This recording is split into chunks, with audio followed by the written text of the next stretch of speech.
बात की बात राजगुरु तथाचार्य तेनालीराम से बहुत चिढ़ते थे। वे तेनालीराम को नीचा दिखाने के मौके ढूंढते रहते थे। एक दिन राजदरबार में महाराज और कुछ दरबारी प्रशासन संबंधी किसी मसले पर बातचीत कर थे, तभी अचानक तथाचार्य से मुखातिब हुए और मुस्कुराते हुए बोले, अरे तेनाली, जानते हो मैंने तुम्हारे एक शिष्य के विषय में क्या सुना है?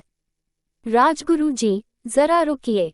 तेनाली ने हाथ उठाकर कहा, इससे पहले कि आप मुझे कुछ बताएं, मैं आपसे कुछ एक प्रश्न पूछना चाहता हूँ।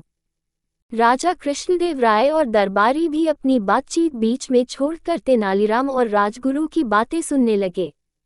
प्रश्न? कैसे प्रश्न? राजगुरु तथाचार्य ने हैरानी से पूछा। श्रीमान, मेरे किसी भी शिष्य के विषय में या अन्य किसी भी विषय पर बात करने से पूर्व पहले हमें उस बात की गहराई नाप लेनी चाहिए, इसलिए मैं ये 2-4 सवाल आपसे पूछूंगा, जिसका जवाब आप मुझे दे दे, फिर बात आगे बढ़ाएंगे। मुझे यकीन है इससे मेरा और आपका दोनों का समय बचेगा। मेरा आपसे पहला प्रश्न इस बात की सच्चाई के ऊपर है कि आप मुझे जो बात बताने जा रहे हैं, क्या आपने उसकी सत्यता की पूरी जांच कर ली है? तेनाली ने पूछा। ऐसा कुछ नहीं है, मैंने तो सिर्फ ये बात सुनी है। राजगुरु ने कहा।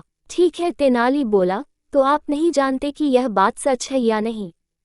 यह एक अफवाह भी हो सकती है या गप भी हो सकती है।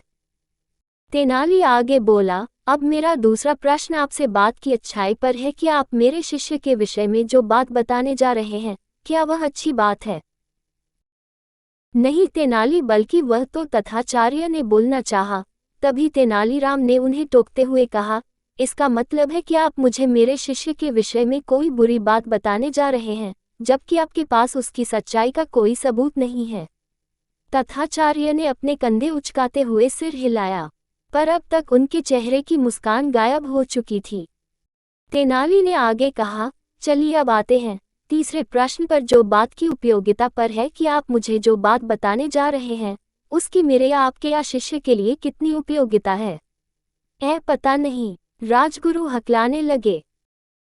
तो श्रीमान, यदि आप मुझे कोई ऐसी बात बताना चाहते हैं जिसकी आपको सच्चाई का पता नहीं है, जिसमें कोई अच्छाई नहीं है और जिसकी किसी के लिए कोई उपयोगिता नहीं है, तो आप ऐसी बात मुझे बताकर मेरा और दरबार में सबका समय क्यों व्यर्थ करना चाहते हैं?